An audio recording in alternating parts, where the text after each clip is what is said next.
Hi there. My name is David Batshoffen and I host a travel blog called Travel and Things.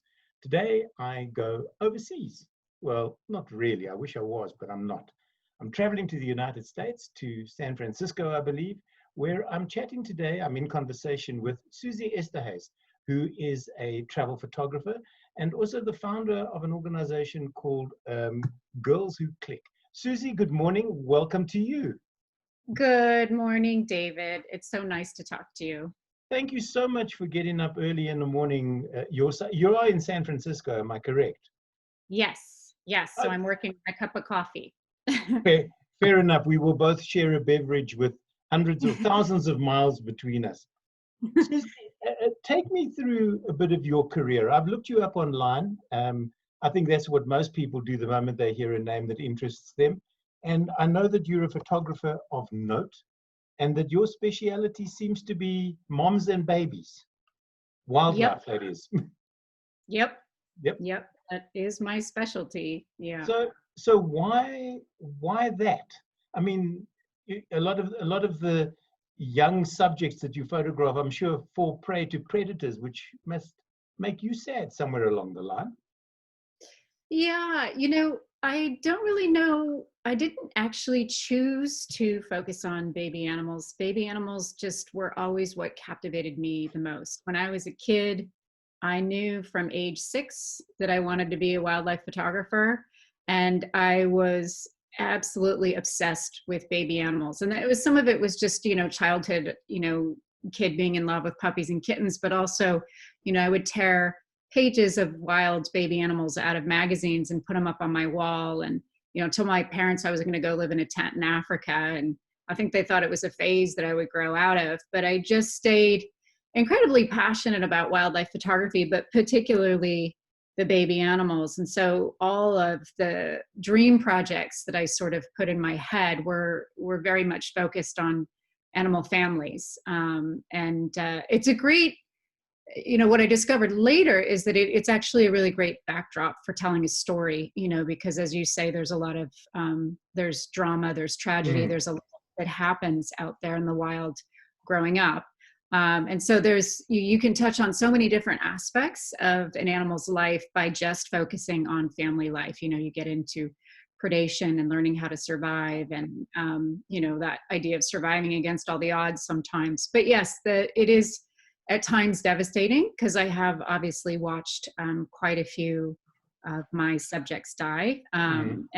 And sometimes I see it in front of my eyes and other times they just disappear overnight. But I would not be telling the truth if I said that I wasn't often reduced to tears at times because with my families, I go out for days, weeks, months. I spent 5.5 months with one jackal family, and that's, every day, sunrise to sunset. So it's impossible not to get emotionally attached to your subjects. You can't be not involved when you're that close to them. When you Mm. when you're with a family for that long, Susie, do they accept you as part of the group, or are you still an outsider, but they allow you to be there? I think it's more the latter. So it is like, they accept me as part of the habitat is the way I Mm. like to say it. So Okay. rather than part of the group, when I'm trying to habituate an animal that might be shy, first of all, will sometimes spend a lot of time doing that, up to 2 weeks, sometimes just getting an animal very used to me. And that's just slowly getting a little bit closer every day. That jackal family in particular, they were very shy, and it took about 17 days to get my first photograph. And so that was just, being away from the den and just getting a little bit closer and a little bit closer. And that's a painstaking process of trying to get an animal used to you. Is, you're not taking pictures all day. So, it's a long, usually 14-hour day. You, especially working in Africa, you're in a vehicle and it's hot and you're cramped in there. And when you're at den sites, sometimes it's disruptive to go in and out, right? So Mm. what I try to do is I just try, there's undoubtedly we're causing a little disruption just showing up, right? So I try to come in just once in the morning and then leave at night. And so, all day you're in the car and you're like peeing in water bottles. Like, this is not a glamorous, sexy gig at all, right? And so And then you finally just, and I actually, why I pretend like I'm taking photos long before I am, so that they can get used to the shutter and used to my movements and all that. And then eventually get to a place where you can take pictures. And obviously not every animal is that shy, but usually there's a level of habituation with my subjects, because often the babies aren't used to me. So sometimes it's mom's used to me, or mom's used to vehicles or humans, but the babies are seeing vehicles or humans for the first time. And so sometimes it's just a matter of getting the young used to you as well.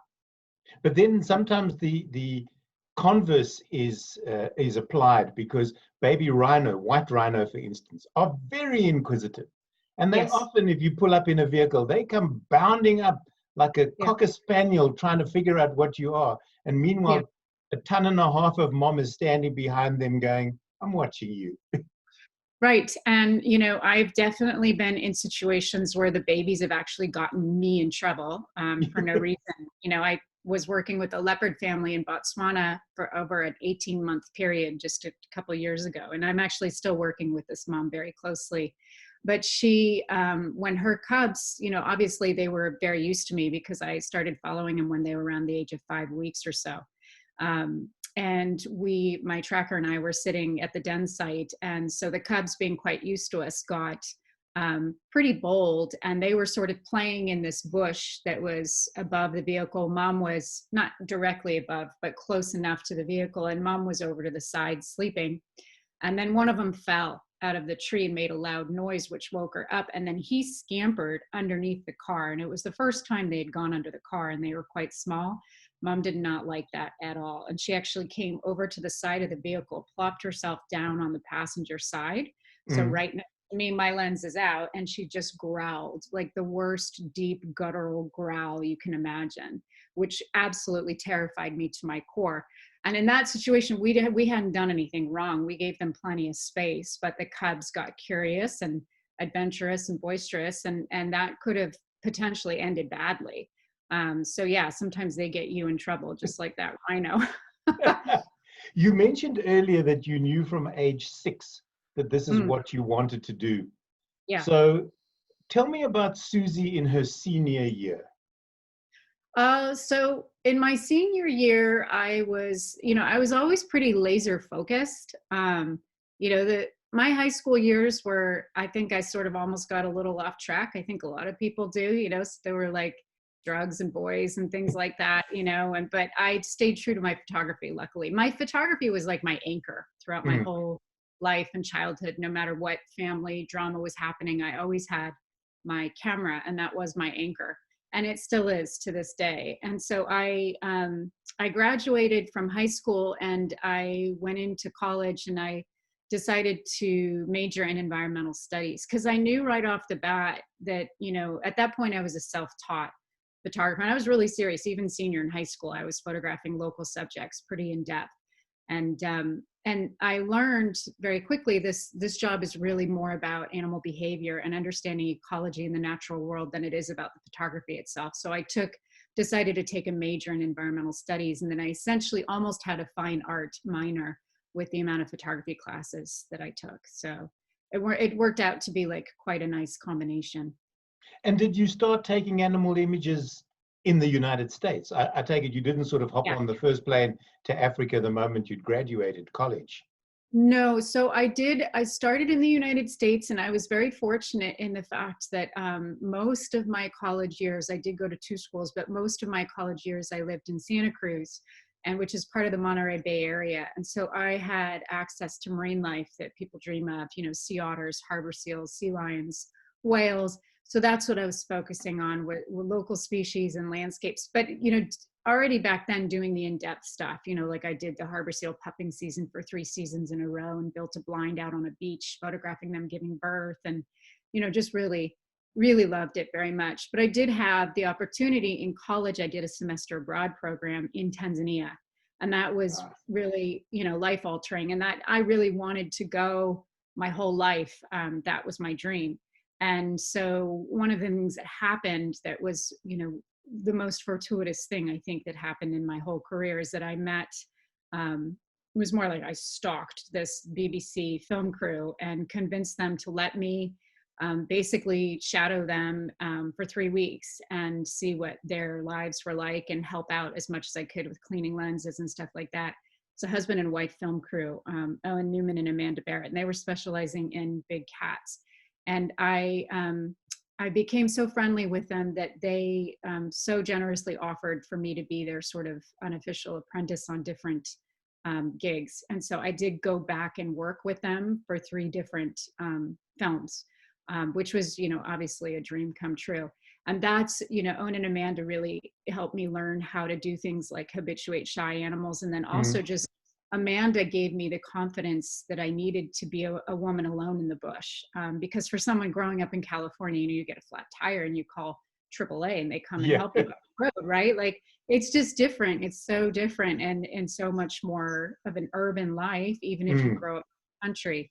And so Amanda really taught me how to be a woman alone in the bush and to be confident and safe and independent. And, I owe everything to them for that. She's my mentor very much to this day. How fast can you change a Toyota Land Cruiser tire? Not very fast. I'm not very good at that. I hate to say it.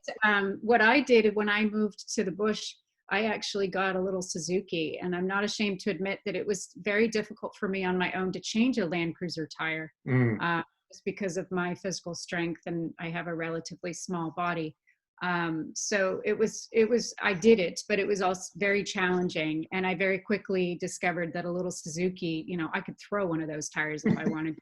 So it really suited me to have my little, everyone sort of made fun of it, but it was like my little toy car. But it was great because I didn't get stuck as much as everybody else. Those Land Cruisers are really heavy and got stuck in the mud all the time, and I was just flying through the mud in my little Suzuki. Plus, it's really small, and you can park yourself places and fit places where other people can't. So I absolutely loved my little car. But yeah, it was challenging, and those are just the realities of anybody, right? Bush, right? Especially alone, because you have to rely on your own physical strength. I should imagine. But wasn't it for the first time you were alone in the bush at night? Dinner's finished, you climb into the tent, and all of a sudden there are noises that you may not recognize. It's not easy to get to sleep. I didn't have much of a problem with that. And I think that might be because I was fortunate enough I had all those different gigs with Owen and Amanda. So I got used to sleeping in a tent by myself, but they were always in a tent nearby, right? Or room at a lodge. It depended on the projects. So I was quite used to all that by the time I started doing it alone. Okay. And also I had this thing when I was younger where I was like so headstrong and passionate about what I wanted to accomplish that certain things that probably should have fazed me didn't. And so prepared you for your work in later life. Do you still have your first camera just as a matter of interest?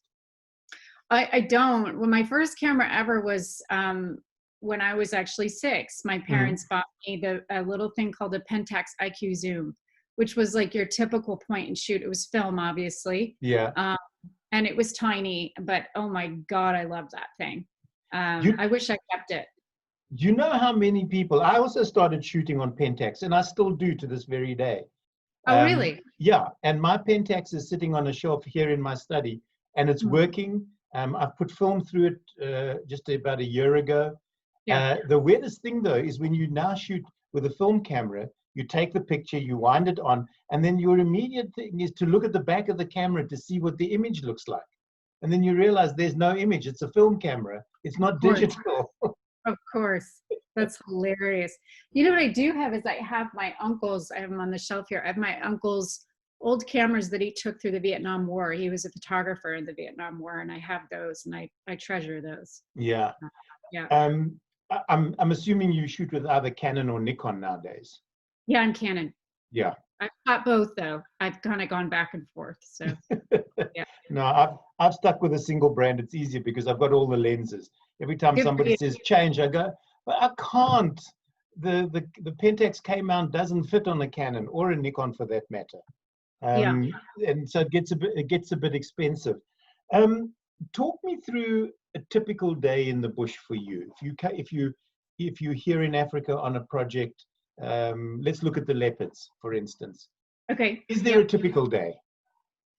You know, that's a good question. Is there, I guess in terms of the schedule, there's a typical day, but that is like, as you know, the only thing typical about a day outside.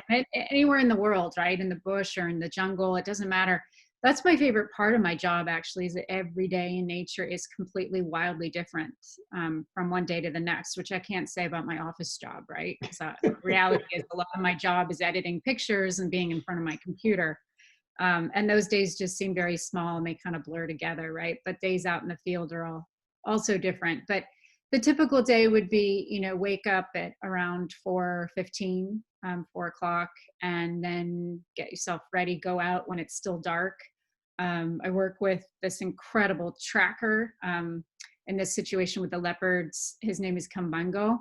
And Kambango and I will meet for coffee, and then we will go out and when it's still dark and look for mom's tracks and see if we can locate her. We obviously listen, particularly during the night.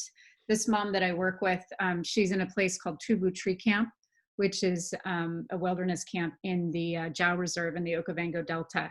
And she lives, her territory is actually sort of right in camp. Camp is part of it. So often during the night, we'll actually hear some signs that she's around, like, you know, morning calls. And she often uses the boardwalk as well. And so sometimes, you know, below the boardwalk, we'll find her tracks when she jumps up, jumps down, and then go out and look by spotlight for her tracks. And then just basically drive around and around until we do.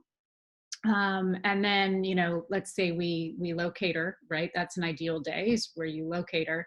And then, you know, it depends on, particularly, that's the thing about working with baby animals, it depends on the age, or in terms of how much material and exposure to the cubs you'll get. So when they're real little, I can't tell you how many days we had where we would just sit and stare at the termite mound that had the den, and, you know, literally stare at a termite mound for 14 hours and see nothing. Nothing. Absolutely nothing. Or maybe the cubs would come out, you know, the last few minutes before the sun went down, right? So it all depends, is mom there? And then also, like, where does she take him? Does she take him on the good side of the den where it's clear and open, where we can get photos? Or does she take him on the bad side where you can't see anything at all? You can't even see a freaking spot, let alone mom. And so there's, you know, you just pray for all these elements to come together and to be graced with, you know, I remember so many times during particularly that project, because leopards are so secretive and so elusive, especially with really young cubs. You know, one of the things that I just did is I went back right before the pandemic hit. I was with her and her brand new cubs. So I did a whole, the two litter of 2 over 18 months. And then I wanted to, on her next litter, be with her when she had an even younger. So when she's carrying in the mouth, and this cub, I arrived when the cub was a week old. And, you know, that was just so challenging, because at that age, they literally just keep them hidden all the time. And they never bring them out into the open to suckle them, right? Because they're too little, they're too vulnerable. So those days with that cub, the only time we ever saw the cub is if mom had decided to move dens and the cub was in her mouth. Otherwise, we would just literally sit there all day and stare at a bush. But yeah, on your best days, I remember just saying, okay, all we need is 30 seconds of glory, you know, on a day, 14 hours in, and you're just sitting there praying, like, come on, guys, please just give us 30 seconds of glory, just give us a few shots. So then what do you do for the 14 hours? Do you take a book? Do you sit and read? Do you and your tracker sit and chat? Or do you just sit, as you say, focused on that termite mound in the vain hope that something is going to pop out, even if it's just an eye and an ear that you can photograph? So when you're working in teams like this, you know, this was, for a lot of my projects, I work alone. This was a great project because I got to work with Kambengo, and he was just incredible. His nickname is actually Delta. Anyway, Delta and I would sit around and we would chat a lot, for sure. But, you know, you can't chat for 14 hours. And, you know, we would read, we read a lot of field guides, and also we did chat a lot, sharing knowledge. He shared so much knowledge with me, and then I would share a lot with him about, particularly he was really interested in animals that lived in other parts of the world as well. So there was a lot of that, a lot of reading field guides, and then a lot of sitting, watching. One of the things we always did is one of us would always be watching. If the other one was goofing off, like reading, we'd always make sure that we watched, because it's actually extraordinary how, there were a couple times where mom would sneak in and we wouldn't notice. She'd come in from another direction and she's, pretty covered by bush, and it, be like, holy shit, mom's back. Like, when did that happen? How do we miss that? Ninja cat. Yeah, but it just, especially leopards, like it's crazy. But yeah, so we would pass the time that way. But it was, they can be excruciatingly long those days. You try to stay focused. It does help because you're so focused on what you're doing, right? And Delta and I are both incredibly patient people. And so it's like, okay, if we didn't get anything today, then we've got tomorrow. And then you put all your hopes into the next day, but it is, and it's hot, that's the other thing. For a lot of this time, it's really hot, which makes the 14 hours, a lot longer. Yeah. But leopards are they're amazing because they do just sort of vanish. There were times where I remember sometimes we would park in the shade very close to the den where we could still see the den. And when the cubs started getting a little mobile, one of the things they started doing, which was adorable, is they would climb these tiny little bushes and they would just kind of stash themselves in the bush. And you talk about mom sneaking in. So there was one time where Delta and I were sitting there having a conversation, and I looked at him and I couldn't believe it, but right behind his head, all of a sudden I saw in the bush, literally just behind him, was the cub. And I'm like, Delta, the cub's right behind you. Then the cub's just looking at us in the branch and somehow snuck up there without us knowing, and just totally checking us out. So, yeah. You don't only shoot in Africa, though. You shoot all over the world. Yeah, I love Africa. Africa will always be my favorite place in the world for wildlife photography. I think also so much of my, my formative years as a wildlife photographer were, on my own in that camp. And I just, it shaped me for the rest of my life. So I try to get to Africa like at least twice a year. But I do work all over the world now, and that is quite an extraordinary thing. And again, it's all focused on, babies as well. So, but Africa is one of the things, it's one of the few places where it's much more difficult to follow families in other places. So for example, like working on grizzly bear cubs in Alaska, it's impossible to follow one mom. I mean, you could sort of be in a meadow and wait for her, and you could follow her a little bit, but eventually she'll go into an area and go up the slopes or something, and you can't really, keep track of where she is. You may see her and kind of over time get to know her, and she shows up, but in terms of following, day after day after day, it's much harder in other places in the world. Just because of the setup and the ecosystems, it's more difficult for sure. And things like tigers in India? Yeah. So I did a tiger den. That was one of the best gigs of my career for sure. And that was 2 months with the female. And I think by the time we found her cubs, it took about 10 days to locate her den site. And then by the time we found them, they were around, I think, 4 weeks old. And then I stayed a couple months. And that was quite an extraordinary experience. It was right before the monsoon. So it's when India is the hottest. So it was about 115 degrees Fahrenheit every day. And then it was working by elephant back, because that's pretty much the only way to do it. And a lot of that one, there was a lot of bureaucratic stuff, red tape. This was a project that I was kind of partnering with Nat Geo on, and getting film permits, and then working with the government and whatnot was quite an experience, especially actually as a woman. It's one of the few places in the world where I actually had to hire a project manager that was a man, because there were literally meetings I was told that I should not be present at. If I wanted to get done what we wanted to get done, I should wait in the car, which is what I did. So It's that was 2021, people. I mean, that 2020. it was a challenging country to work in for that aspect, but I love India. I love Indian people, especially Indian women, Mm. and uh, and I just absolutely love tigers. So it was really worth it. But that was a challenge. You know, there were definitely. I remember on that project, the first day we saw the cubs. The cubs, talk about getting them habituated. Not only were they not used to humans, they had not seen an elephant before. So mom was very used to elephants being around her, but she was not. Or sorry, the cubs were not. And Mm. so, um, you know, they were quite shy. And it, you know, we saw them, we got our first glimpse and then didn't see them again for 10 days. And so, you know, really a lot of trying periods of wondering if the project was going to work. But in the end, it turned out to be absolutely extraordinary. I remember at one point, mom moved them from the natal den where she gave birth, and she moved them to a second spot very close. I think about 20 feet from each other, these two spots. And she stashed them in this place that had this ledge. And it was just like, my dream came true, because she would lay out there on this ledge in the Ah, open to catch the breeze because it was so hot, and mm. the cubs would come and climb on her.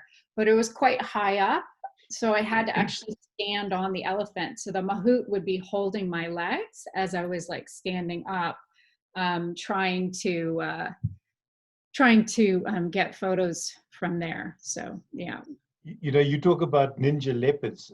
We were at Pench National Park 2 years ago, Hmm. also on tiger safari, but in a vehicle, not on Yeah. elephant back. And we saw the same tiger 6 days on a trot. And the Yeah. final day we went into the park, and both our naturalist and our guide were looking all over for her, because we wanted to end it on a high. And they were Yeah. looking left and right. And Omi said, I don't know where Barras is. And I said, have you tried looking right in front of the vehicle? She's standing in the middle of the road. He hadn't even noticed her. I'd already taken dozens of images, and she walked down the road to us while I took pictures, turned off on the right, and we never saw her again. But Yeah. he missed her totally. Hiding in plain sight was the animal. Are there still Yeah. animals on your list that you want to photograph but haven't for one reason or another, Susie? There's loads. Um, so I recently did this. I decided to make a list of all they're not different animals, but they're different stories that I want to shoot. Right. Um, and there's 72 projects on there. So I have to get cracking if I want to get them all done in my lifetime, especially this pandemic has to end. I'm losing time. I was But about to ask you how the pandemic has affected you. it's affected me dramatically. And I think every photographer has been hit by this really, really hard. Um, incredible financial pressure. You know, work just basically disappeared overnight. Tours are getting canceled left and right. It's tough. It's really, really tough. So, and then also in addition, not being able to travel is spiritually a little bit difficult. Can I I put just, my hand up to that as well? Because people say to me, what are you doing with yourself at the moment? I said, I'm a non-traveling travel writer, which is not easy. well, I mean, there is like an identity crisis that comes with this, right? Because it's There is, because you know, I'm inventing. I go back through my archives to look for images to write blog postings about, so that I can keep that going at least for my yeah, own sanity, for no other reason. But it yeah, gets to a point where you sort of go, how many more times can I use that leopard for a yeah. story? I must find something else. Yeah. And I guess I'm fortunate that I have an incredible amount of backlog. Yeah. So I have a lot to do. The stuff that I could do in the office is just endless. You know, I'm getting caught up. I think prior to the pandemic, I was about 13 trips behind on editing. And I'm, you know, catching up now, which I've been consistently behind on editing for over a decade. So I've never been in a position where I've been caught up ever. And now I might actually get there. And then I'm also being able, you know, I'm able to work on different projects more, Yeah. you know, put more time into, and time and energy into things that I had to limit my time or previously just couldn't do at all. So there's that silver lining, but I do really miss the travel. And then it's difficult too, like even for for local stuff around here is I'm in a situation where I'm helping care for my elderly mom, who's obviously very high at risk. So, you know, being as careful as she would essentially Yeah. be. Yeah. So there's that. So I think I'm sort of being extra locked down than a lot of people. Yeah. So let's now segue into Girls Who Click, because that's what got me interested in talking to you, was talking to Janet Klein at Mashatu. Yeah. I'd seen that she was an ambassador for Girls Who Click, and then Yeah. she put you and I together. Yeah. Yeah. And that's one of the things I've actually, you know, when I said stuff I've been able to dedicate more time to, I mean, Mm. that's one of the things in the pandemic that I've been able to do is give Girls Who Click even more time, right?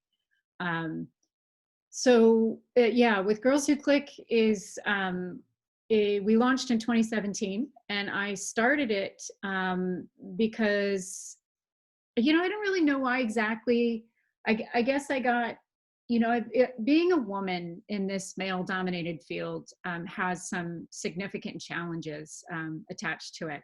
And I think when I was younger, it was more just like, okay, just ignore whatever is being said or done. Just stay focused. You know, put your head in the sand. Don't let them phase you. I was very, very good at that. I always had tenacity, and so I think I approached a lot of what goes on in this profession in that respect. And then when I turned 40, I just sort of thought, well, you know, I think you get to a point in life where you kind of want to give back more. And my way of giving back had always been raising money for conservation, which I'm really proud of. We've raised nearly $200,000 for conservation throughout the years. But you get to, I think I did, at least I got to a place spiritually where I wanted to get back to my people, to my fellow humans. You would sort of want to give to your community in a way. And my community is my community of wildlife photographers.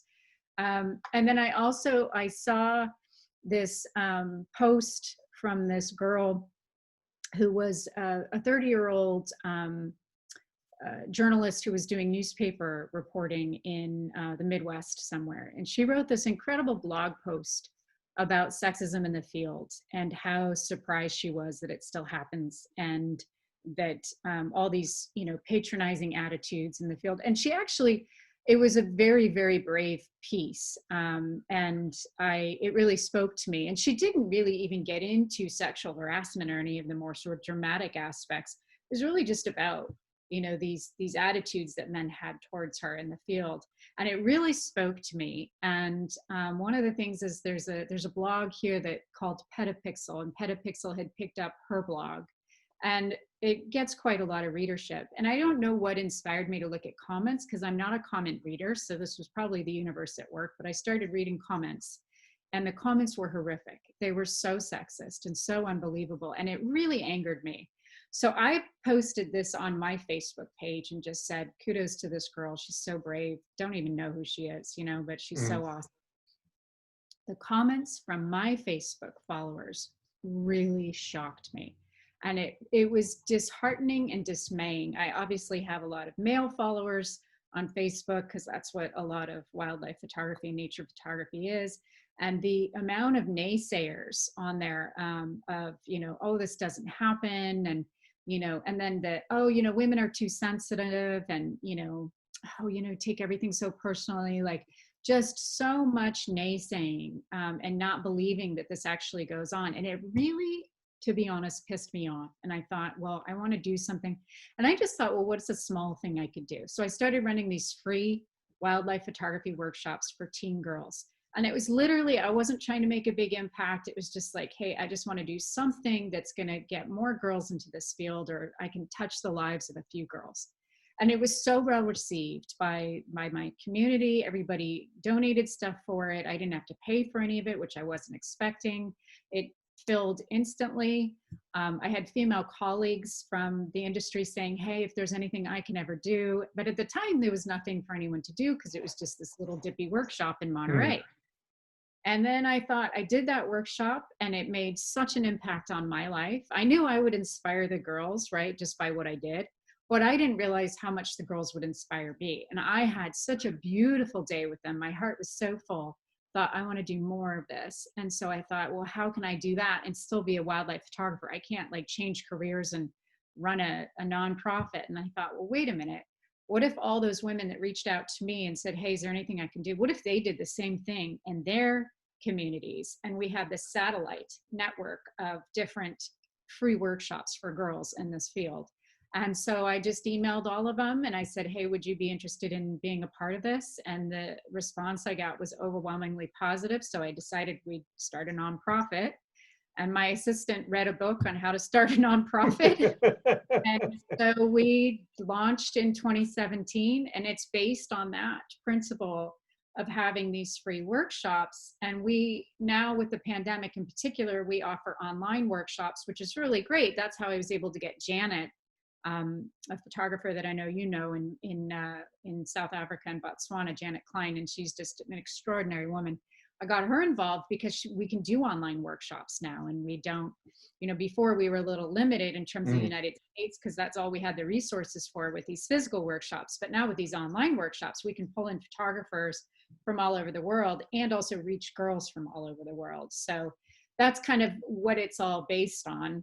And then we just launched this ambassador program, which is for even older girls. It's basically 16 to 30 who are aspiring wildlife and nature photographers. And we pair them with mentors like Janet and other top wildlife photographers that are women.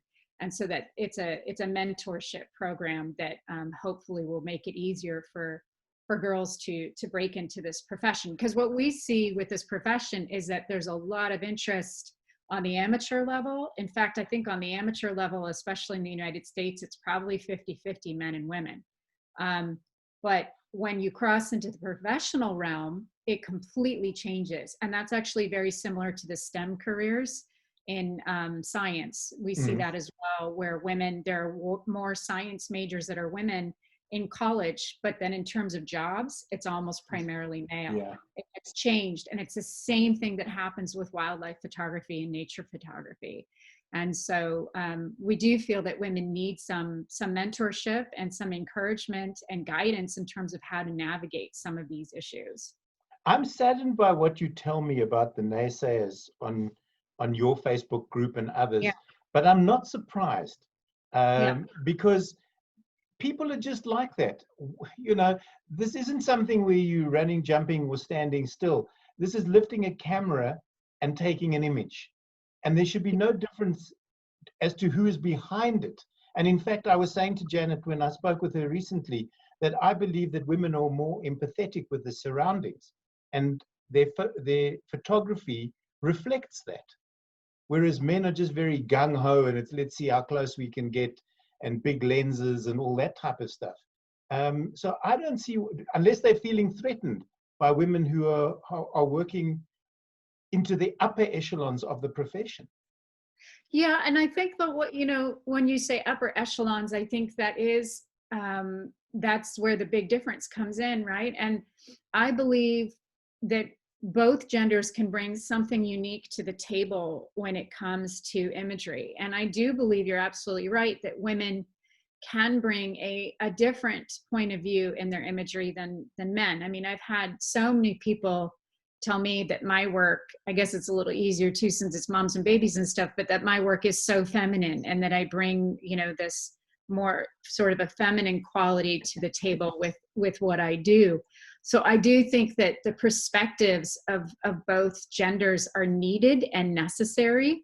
And for there is this old, as you say, this very old fashioned sort of the macho aspect. It's been a part of this profession for just way too long of, oh, it was so hard slogging through the jungle, carrying all my gear. And, I'm such a badass. And it has been, this sort of big gun mentality for quite a long time. And it doesn't have to be that way. Of course, that can be one aspect of it if people are into that kind of thing, but it doesn't have to be the prevailing way of being. And it's also very encouraging too, to me, that some of our young male photographers coming into this industry at a high level, they are much more inclusive of women in this field. And that sort of machismo thing is really dying out. That is really part of the old boys club, Mm. and it's not a part of the younger generations. There's definitely more, I think, of just a humility, I think, and a humble nature that comes with some of the younger male. And you know, we're generalizing here, and there are definitely older Yeah. male wildlife photographers that are so inclusive of women that I love and have always admired. But the reality is that not everybody is that way. And also, it's not just the faults of photographers. It's also, that's one thing we looked at when we started Girls Who Click. It's also the fault of camera gear manufacturers. They really market towards men. Yep. If you look at, you know, the imagery, I mean, I remember I found when we were trying to find examples of this, I found a Leica ad. This was extraordinary to me. And it was a Leica sponsored workshop, and Leica was bringing loaner cameras in. This was taking place in New York City. Leica's logo was on it, and it was a hula girl. They were having hula dancers come in, right? And this was literally a Leica sponsored workshop. And these hula girls, I've seen, you know, very authentic photos of these traditional Hawaiian dances, right?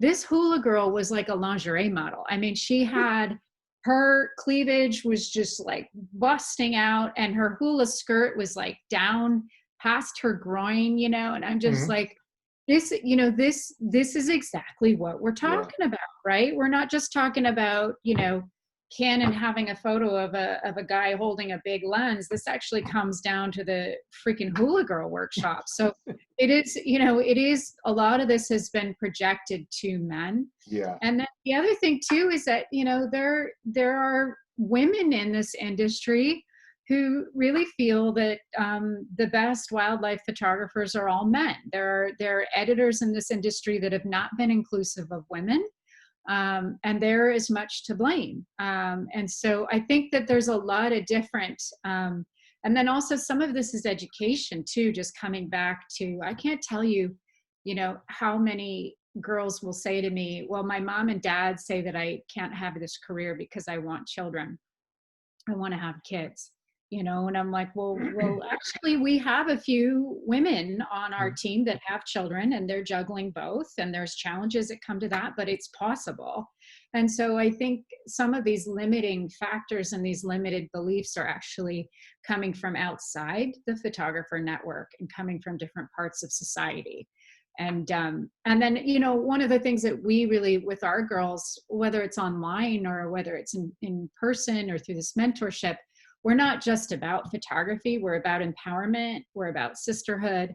We're about, you know, elevating women, you know, women elevating women. And that's a huge part of this, I think, is to lift each other up, you know, because that's the other thing that comes into this is that sometimes, and you know, I hate saying this, but sometimes you got, if you're one of the few women in an industry, you're really competitive with other women. Yeah. And so women are sometimes the best at tearing each other down, right? And so we're all about picking each other up, right? Maybe what you should do, Suzi, is go back to the McCarthy era when certain people were banned for a variety of different reasons, and then they would get other people to put their material forward. So maybe an exercise for you is go back to somebody who's not inclusive of female photographers, get a male friend of yours to submit one of your images as his, and Yeah. and see what the response is. If they go, "Ooh, this is a great picture," and then you can say, "Oh, well, Suzi Eszterhas actually took the photograph, not me, and you've been hoisted by your own petard now."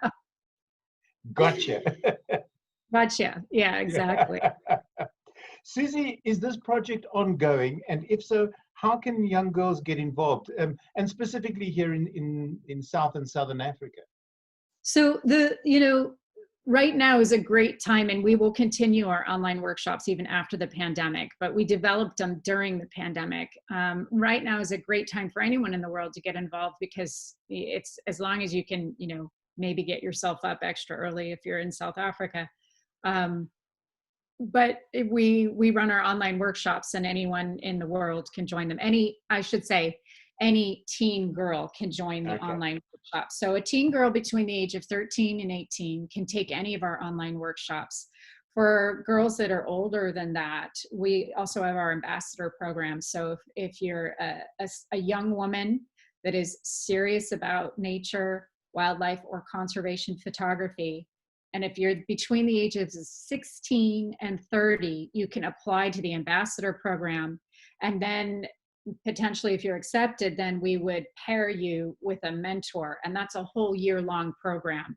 So that's just, there's so much value in that. And that would be with one of our partner photographers like Janet. And we have over, I think, 24 partner photographers now. So we're taking applications for the ambassador program now.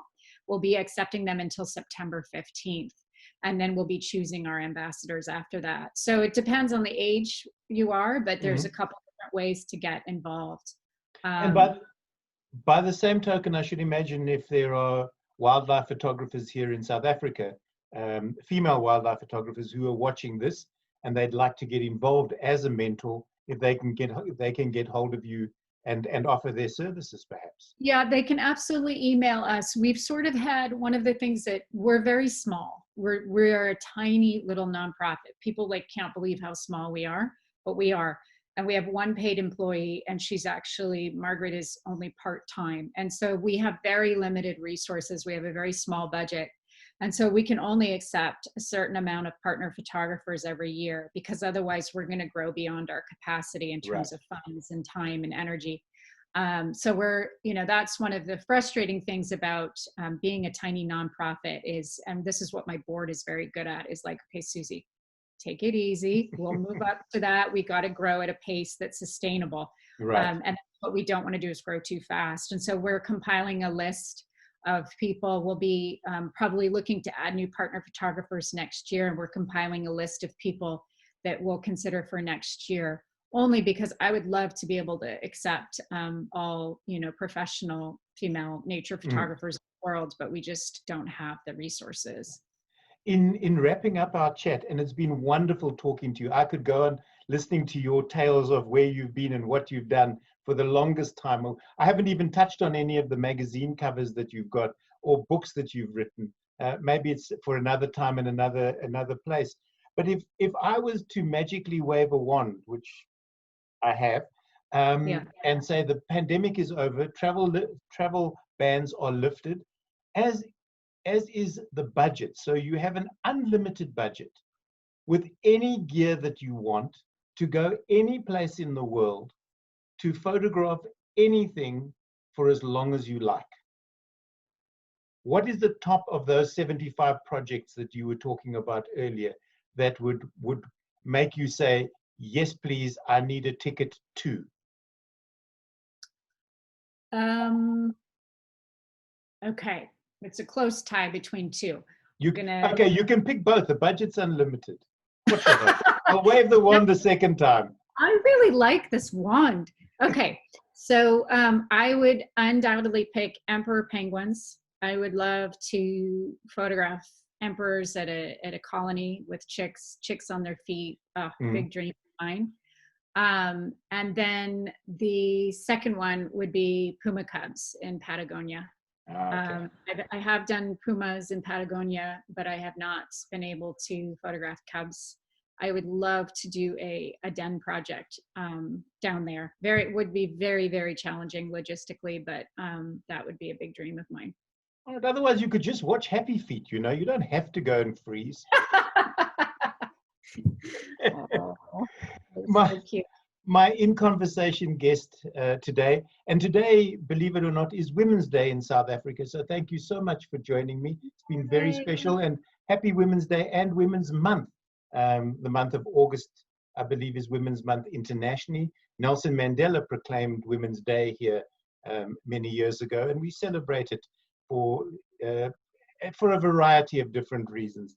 So Suzi Eszterhas, thank you so very much for being my in conversation guest today. Thank you so much for having me, David. I truly enjoyed chatting with you. It's been a pleasure. And happy Women's Month, everybody.